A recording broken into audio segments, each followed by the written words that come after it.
Қайырлы күн достар, каналыма қош келдіңіздер. Бүгінгі видеода картоп пен баклажанды духовкада пісіретін боламын. Ең алдымен қажетті ингредиенттерді дайындап аламыз. Ингредиенттердің мөлшерін отбасындағы адам санына байланысты көп қылып немесе аз қылып алсаңыздар болады. Мен өзімнің отбасыма шақтап алдым. 2 баклажан алдым мен. Сосын тазалап жуып, өстіп орташа көлемде турап алып, суға салып қойдым.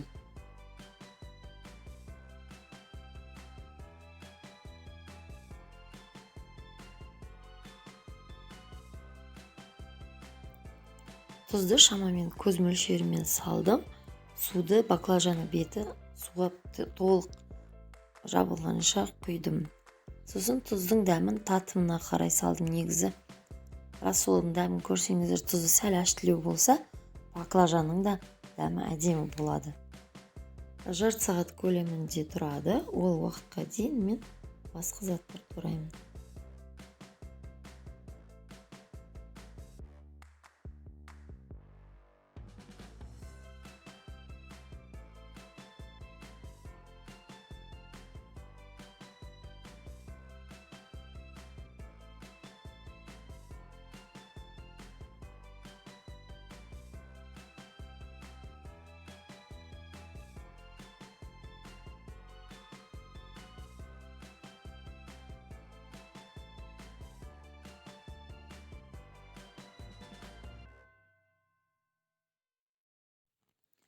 Бір дана тәтті бұрышты алып, соломкаға турап аламын.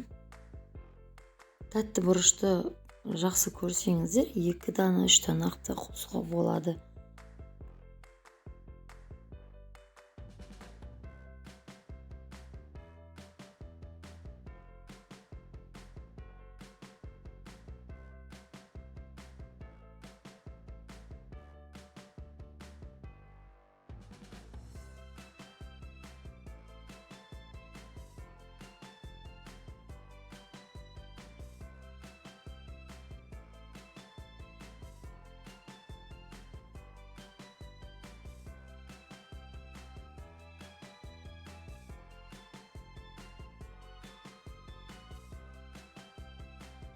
Пияздан да 1 дана алып, жұқалап турап аламын.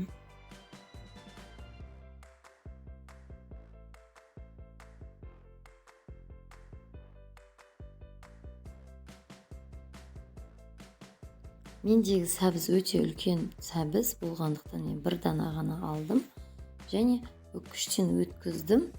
1 дана сәбіздің жартысынан көбірек бөлігін ғана өткіздім.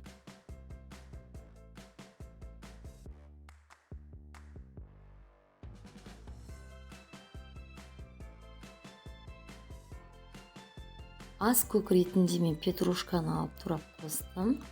Сіздер өздеріңіздің қалаған кез келген ас көктеріңізді қоссаңыздар болады.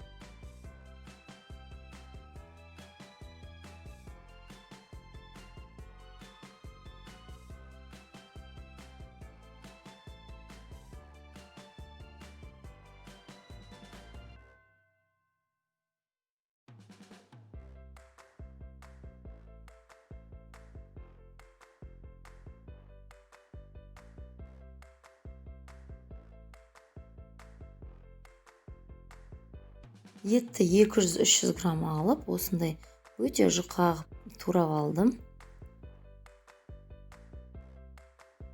Қажетті барлық ингредиенттерімізді турап алдық.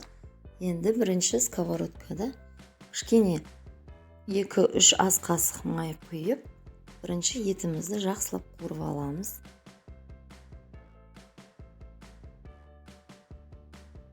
Етіміз әбден қуырылып болғаннан кейін етті сүзіп аламын.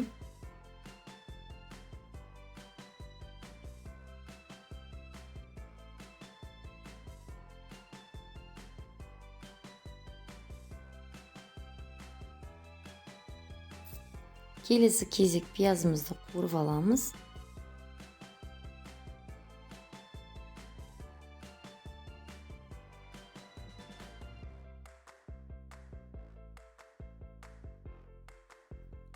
Пиязымыз сәл қуырылған соң үстіне сәбізді салып, сәбізді де кішкене қуырып аламыз. Оның бетіне тәтті бұрышты салып, тәтті бұрышты да қуырып аламыз.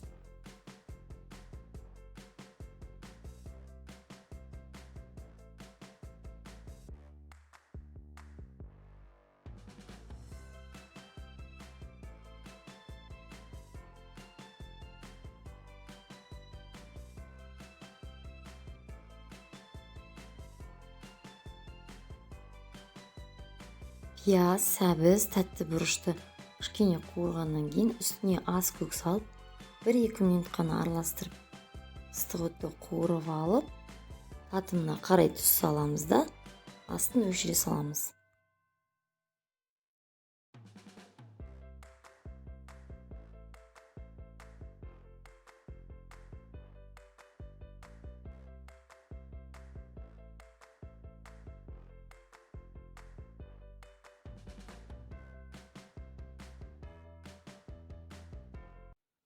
Жарты сағат уақыт өтіп қалды. Енді туралған судағы баклажандарды сүзіп аламыз да.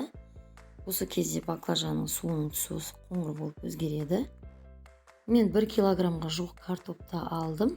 Картопты өстіп жұқалау турап аламын.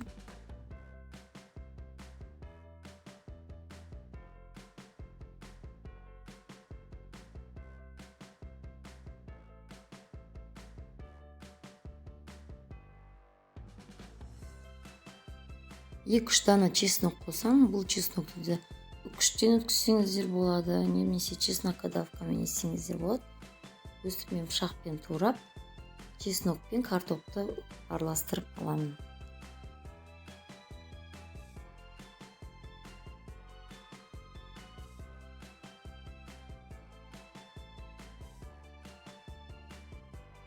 Майы аз ғана отта баклажанды екі бетін сәл ғана қызартып қуырып аламын.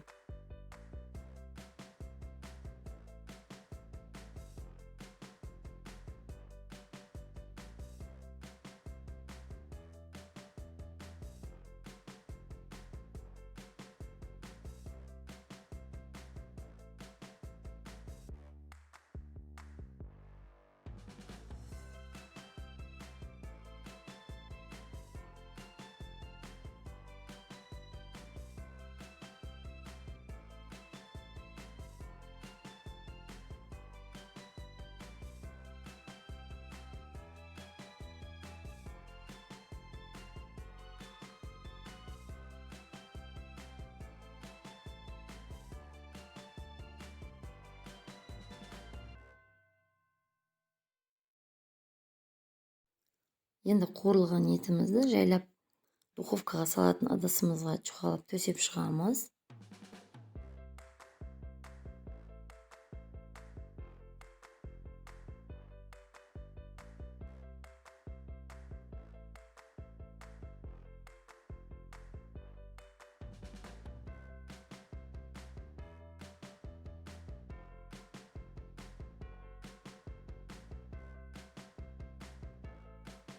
Еттің үстіне қуырылған салатты бөлігін төсеп шығамын.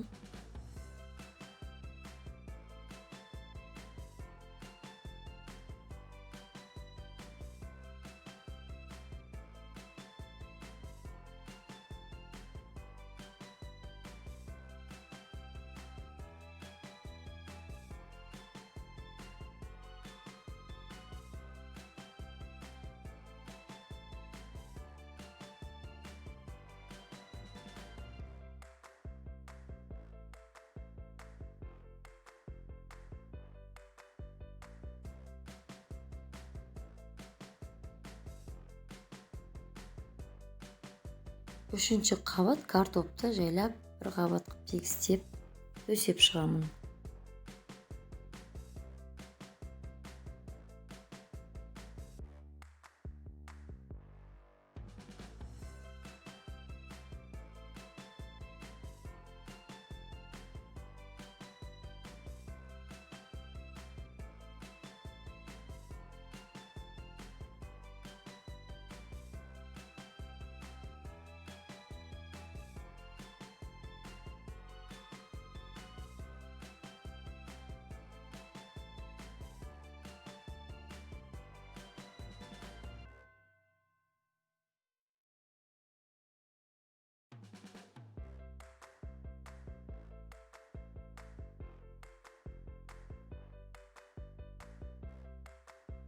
Картоптың бетіне баклажанды тегістеп қоямын.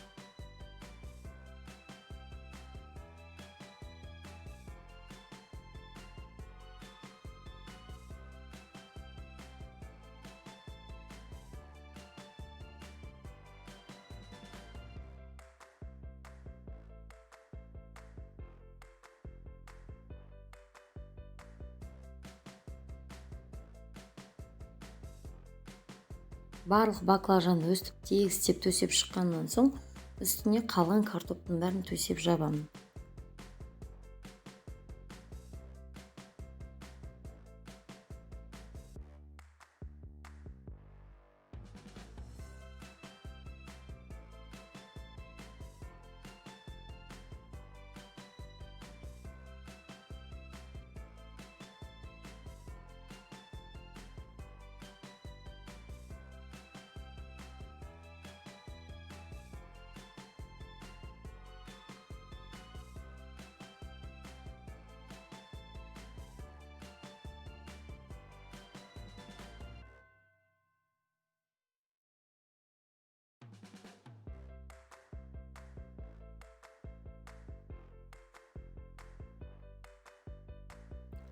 Енді бізде осы дайындалған картоптың бетіне сироп жасауымыз керек.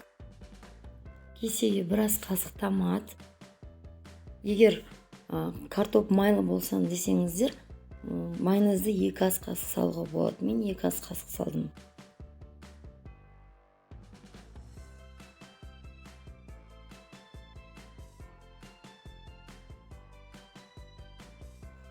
Бір шай қасық кинза, 1 шай қасық қара бұрыш, 1 шай қасық қызыл бұрыш, және бетіне кептірілген базилик немесе райхон деп айтсақ болады, соны салдым.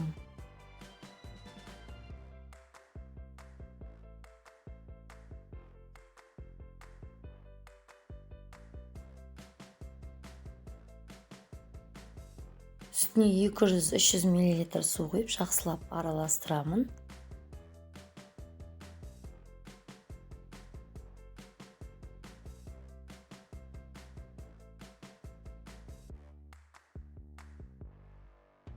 Және татымына қарай тұз саламын. Мен жарты шай қасық тұз салған едім. Тамақтың тұзы сәл кемдеу болды, сондықтан сіздер 1 шай қасық немесе 1 ас қасық тұз салыңыздар. Енді осы сиропты картоптың бетіне тегістеп құйып шығамын. Пищевой пленкамен тағамның бетін жауып, духовкаға 45 минутқа 200-250 градусқа қоямыз. Өздеріңіздің духовкаларыңыздың ерекшелігіне сәйкес температураны және пісіру уақытысын өздеріңіз қадағалайсыздар.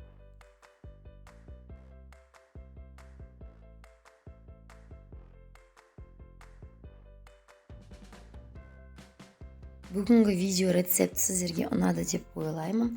Егер ұнаса, каналға тіркеліп, лайк басып, комментарий жазыңыздар. Сау болыңыздар.